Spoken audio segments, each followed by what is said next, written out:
Okay, so we've got a stone projected with a slingshot vertically upward. The height h in feet of the stone is projected by that equation, negative 16 t squared plus 80 t plus 5. And it wants the average rate of change in feet for the 2-second time interval from 3 to 5 seconds. I'm going to tell you that. I'm going to try to use this calculator as much as possible. Let me see if I can figure out how to make my mouse work. All right. So I've got negative 16 t squared, and remember that when you're graphing, okay, so negative 16 t squared, negative 16, you have to use an x squared here, because that's what your calculator understands, plus 80x plus 5, okay? So what I'm going to do is look at the table. And keep in mind, remember that for whatever reason, the calculator that we have been using defaults to a step of 0.05, and I want whole number steps. 1, and remember that you've got to go back to the other window right there, the other little input area.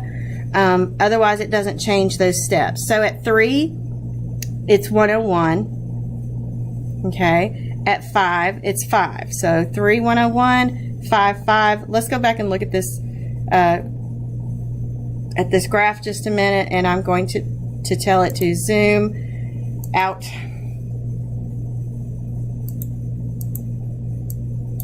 So it's way, way up there. Let me just do zoom. Is there a...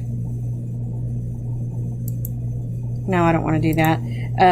Zoom, I was hoping for default is there. Well, I know that it's going to go up at least to 101, so I'm just going to do this. I'm going to zoom out until I can see the top of it, and then I'm going to do zoom box, and what it's going to do is, if you notice, it's going to stretch it, but at least I can see it. Okay, so now what I'm going to do, just so that I can show you, is I'm going to take a little picture of it so that I can write on it.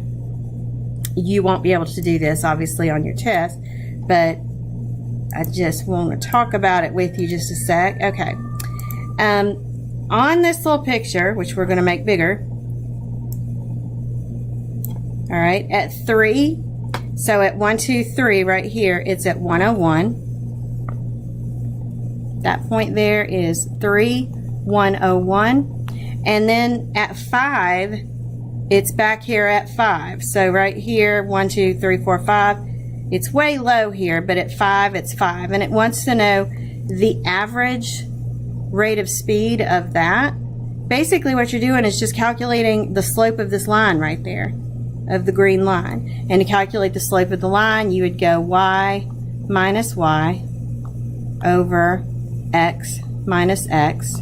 So that slope, 101 minus 5, would be 96. 3 minus 5 is negative 2. So it looks like the slope of that line, which is the average rate of change, is negative 48. And if you look, that line is going down. And of course, whatever this projectile is also falling at this point. So that would make the slope negative. So the average rate of change is negative 48. And that would be option B.